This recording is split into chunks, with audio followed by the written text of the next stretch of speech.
Hi Pisces, welcome to your end of June 2020 General Tarot Update. It's Raina here. So, the story of my life, I got interrupted with this reading, so I had to start over again. So anyway, one of the things I was noting is that there's some cards on the top that to me are about mental clarity and also detachment. The heart of the matter is the Ace of Swords. And this is a card of kind of cutting through illusion.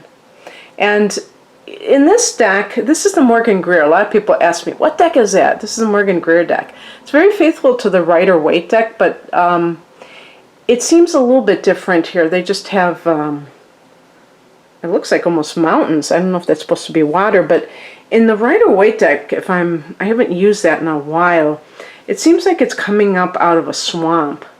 And there's like algae hanging off of the sword, I think.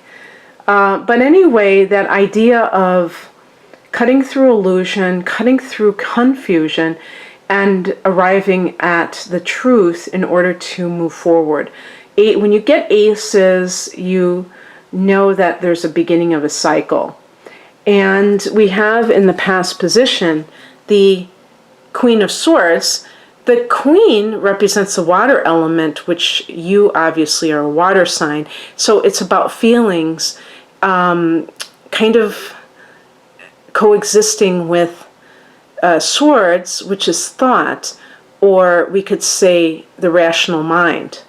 And how do these two things coexist? Well, sometimes when you're trying to make a decision, which I think a lot of times that card indicates is that somebody is trying to make a decision, but perhaps they still have some work to do so that their emotions are not getting interfering with their decision. Typically, I would say that this is a personal issue where perhaps you may have felt deceived by somebody and you wanted to believe the best, and then you finally have to reconcile with the fact that a person may not be who they claim to be, and or what they said wasn't necessarily the truth. And yet it doesn't, to me, it doesn't have to be just a romantic relationship. I mean, it could be even within your own family. The Queen of Swords can be an older woman, including a mother. Queens can be mothers. And they may have like a very cutting tongue, and you might have given them the benefit of the doubt, but then you start to see a pattern with this person and you no longer think that they are being benign. You think, whoa, wait a second. I'm beginning to believe that this person may be trying to diss me, maybe trying to put me down. Even though this is not, the Queen of Swords is not in the reverse position, which would probably be the worst case scenario. But even in the upright position, I could see somebody who is not very emotionally connected with others. And if it's a woman, that's what I'm talking about especially, because we usually think that women are going to be in touch with their emotions more than men. And so this, you can have a bit of, whether it's a falling out with this person or you're just seeing their true nature, that could be what's happening. And like a boss, things like that. But the other thing too is that this could very easily be you, the Queen of Swords, and you have to put aside your emotions to be able to do this. And this may have been something that you've already done because it's in the past position. The higher message is the Temperance card, and we see the angel, 1 foot on land, 1 foot in water, earth, the material and the spiritual. You know, I was just reading about the Temperance card, and they were saying what they were pouring into that cup, and I can't remember what it was. Oof. I really was interested in that because it reminds me so much of Aquarius, or the water bearer, the way that looks. But the bottom line is that with the Temperance card, The fact that you're a Pisces means that you tend to be more in the spiritual world. And if you don't consider yourself a spiritual person, then you might just be this artist who's just like always non-linear type of person and not necessarily grounded. And the Temperance card, as a spiritual message, is reminding us that we can live in the world. We don't have to live of the world, but we live in it. But by the same token, we can't just neglect that aspect either. And so when we see things happening, we have to be cognizant enough to know what is going to go down. So in other words, in the future, believe people, they have a saying, people will, when people tell you who they are, believe them. And so, you know, a Pisces person is like, when people tell you who they are, you know, create your own alternative narrative of who they are. And part of this is your kindly nature, wanting to believe the best, but some of it is that escapism that Neptune is associated with, wanting things to be in this idyllic type of a way, which life is not. Life is like the Temperance card. There's some mundane parts of life, and there's some very transcendent, the water, the spiritual, the creative, and the unreal that are combining in life that make it magical, but not every moment feels that way. And maybe this is also just clearing your head with the Ace of Swords, that you really feel like you have a direction that you're going in. The solar eclipse, as I record this, is in a few days on the 21st of June, and it's going to be in your 5th house of creativity and love. And so anytime there's an eclipse, whether it's a lunar or a solar, there's change afoot, and this can be great inspiration and seeds being planted. With the solar eclipse, you can feel those new beginnings. And that can feel wonderful and energizing. But the real thing that I think is true for you is that you now may feel like you have a greater sense of direction with the Ace of Swords. And I honestly believe that that is 9/10 of the problem when it comes to manifestation, is not having a clear objective of wanting certain things, but not having the idea of how you're going to make them happen. And so hopefully you have been thinking about this, Pisces, and you've come to a certain a decision. And you know what? I didn't really connect the dots, but there was a lunar eclipse in Sag, and that was your 10th house of career. This just happened on June 5th. So that may have been that illumination about this. What crosses you is the Two of Pentacles. I think every mutable sign, I'm a Sagittarius, you're a Pisces. The other mutable signs are Virgo and Gemini. And mutable signs tend to be very flexible, but very kind of scattered sometimes, because we tend to have an easy time changing, shifting gears. We don't necessarily just stay on a course, and we are receptive to the outside world. We're not rigid like fixed signs.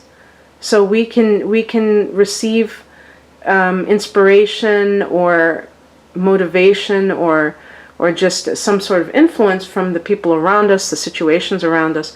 And that is a double-edged sword, because on the one hand it can be a good thing and it can be expansive, but the other part of it is that it can lead a person to twist in the wind, where they're just always, it's like a dabbler in life.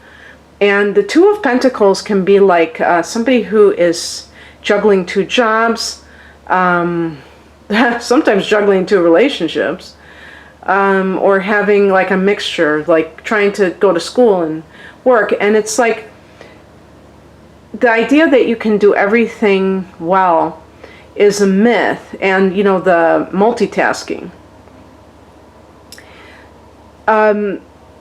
When you're talking about pentacles, you're trying to manifest something. And one of the principles of law of attraction, I think, is having a singular focus, not dissipating your energy in a bunch of different directions. I really feel like that Ace of Swords is that single focus. But you may have a tendency, just with your general nature, or with whatever is going on in your life right now, to be more like scattered. So consolidate your forces. If you have a lot going on in your life, maybe you are working two jobs, perhaps you can rearrange your schedule to be able to fit in time to just be, where you're not having to do all the time. And, you know, an example of this is giving something up, like watching television or surfing the internet, and saying, I'm going to give up these 2 hours every night for that, to do something where where I can meditate for an extended period of time, or I can read an inspirational book, or I can journal, or something that has an impact on your self-unfoldment. And so that you don't feel so hairy, too. What's coming in as the Six of Cups, this is a soulmate card. In this particular reading, I haven't been talking about personal relationships. I will say that I think I gave the example, but if somebody has been deceiving you and you're seeing the truth in the matter, the Six of Cups, you know, we do have Venus still retrograding until the 25th, and it goes direct. So sometimes people from our past can come into our life. If you've had a recent ending of a relationship, then perhaps this is somebody that you have always carried a torch for. Maybe your twin flame, get it? Carried a torch? Or, you know, something like that. But I also see this for, you know, like kind of a labor of love. Something that from the time you were young, you were very into, but for whatever reason, you never pursued it seriously as a career. Usually, I would guess that it would be something in the creative arts, but, you know, maybe not necessarily. But the reason I say creative arts is because people aren't typically encouraged to do that, you know, when you go into the high school guidance counselor.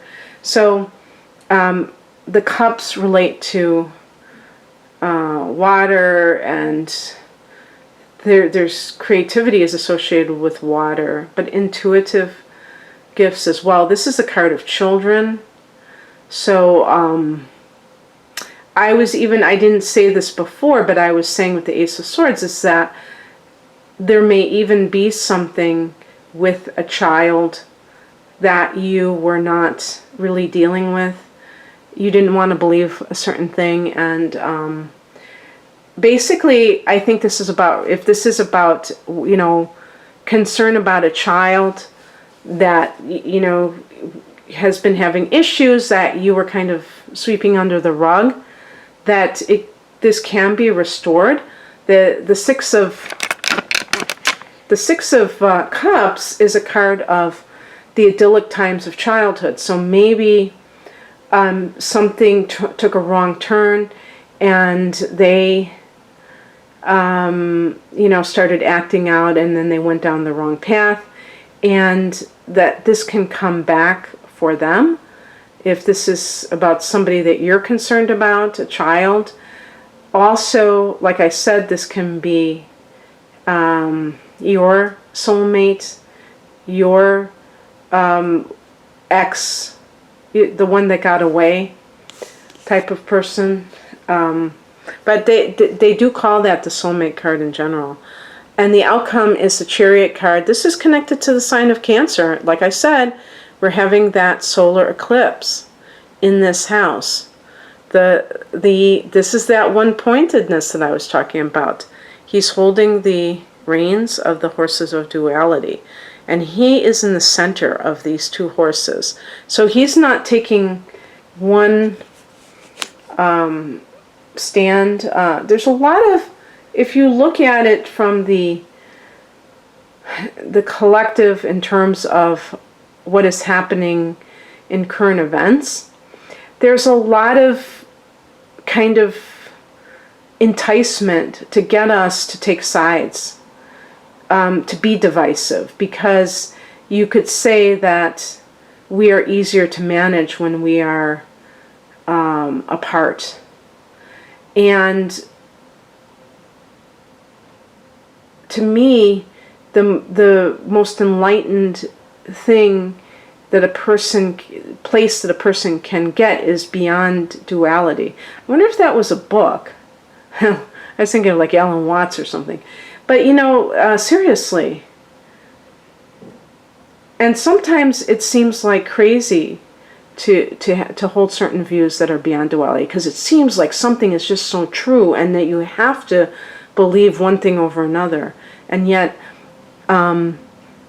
this is how you win, because the Chariot card is a card of winning. Also, another thing I didn't say is that the Two of Pentacles can be,